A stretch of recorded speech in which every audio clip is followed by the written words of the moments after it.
కుంభరాశి ధనిష్ట 3, 4, శతభిషం, పూర్వభాద్ర 1, 2, 3 నక్షత్ర పాదాలలో జన్మించినటువంటి జాతకులు.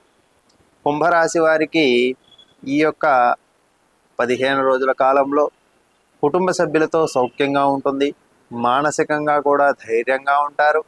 చేసేటటువంటి కార్యక్రమాలు కూడా చిన్న చిన్న విఘ్నాలతో పూర్తి అవుతూ ఉంటాయి. అస్సలు కాకపోవడం అనేటటువంటిది జరగదు.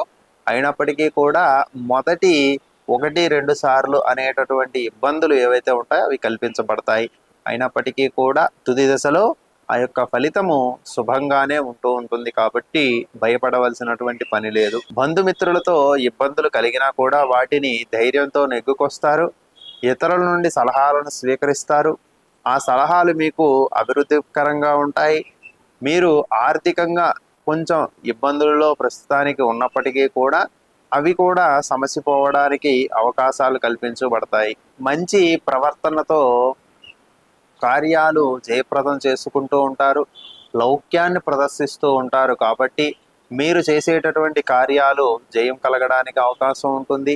తలపెట్టినటువంటి ప్రతి కార్యం కూడా ఈ కాలంలో పూర్తి అవడానికి కూడా అవకాశాలు ఉన్నాయి. తినకూడనటువంటి పదార్థాలు తిరిగి అనారోగ్య సమస్యలు తెచ్చుకుంటూ ఉంటారు. ఉదర సంబంధమైనటువంటి ఇబ్బందులు కలగడానికి అవకాశం ఉంటుంది. చిన్నపాటి గాయాలు కలగడానికి మరియు వాహనాలపై ప్రయాణం చేస్తున్నప్పుడు ప్రమాదాలు జరగడానికి అవకాశం ఉంటుంది. కాబట్టి తగినటువంటి శ్రద్ధను తీసుకోవడం అనేటటువంటిది మీకు ఎంతో ఉపయోగంగా ఉంటూ ఉంటుంది. బంధుమిత్రుల వలన రాజకీయ రంగంలో ఉండేటటువంటి వారికి వ్యవహార దక్షత ఏర్పడి ఆ యొక్క రాజకీయ ఫలితాలను కూడా శుభకరంగా పొందుతూ ఉంటారు. మీరు ఇంతకాలం రాజకీయ రంగంలో చేసినటువంటి సేవలకు గాను ఈ కాలం కొంత అనుకూలంగా మీకు ప్రతిఫలాన్ని ఇచ్చే కాలంగా ఉంటుంది. లాభస్థానంలో రవి, బుధ, కుజగ్రహాలు సంచారం చేస్తున్న కాలంలో చేసినటువంటి అన్ని కార్యక్రమాలు జయప్రదం అవడం వలన కుటుంబంలో మానసిక ప్రశాంతత పెరిగి ఆనందాలు వెల్లివిరియడానికి అవకాశం ఉంటుంది. నూతన వ్యక్తులతో పరిచయాలు ఏర్పడతాయి. అలాగే విందు వినోద కార్యక్రమాలలో కూడా మీరు పాల్గొంటారు. మీరు చేసేటటువంటి వాగ్దానాలు ఏవైతే ఉన్నాయో అవన్నీ కూడా నిలబెట్టుకోండి. తద్వారా సమాజంలో మీకు కీర్తి ప్రతిష్టలు పెరగడానికి, మానసికమైనటువంటి ఆనందం పెరగడానికి కూడా అవకాశం ఉంటుంది. శ్రీమన్నారాయణుని ఆశ్రయించండి. అలాగే విష్ణు ఆలయ సందర్శనము చేయడము వలన రాజకీయ రంగంలో మీకు ఇంతకాలం ఏర్పడేటటువంటి ఇబ్బందులు ఏవైతే ఉన్నాయో వాటి నుండి కొంత విముక్తి పొందడానికి అవకాశం ఉంటుంది. కాబట్టి రాజకీయ రంగంలో ఉండేటటువంటి వారు ప్రధానంగా శ్రీ మహావిష్ణువును ఆరాధించడం, అలాగే శ్రీ సూర్యనారాయణుని ఆరాధించడం అనేటటువంటిది చాలా అవసరము. వ్యవసాయదారులకు కూడా ఇది అనుకూలమైన కాలంగా చెప్పవచ్చు.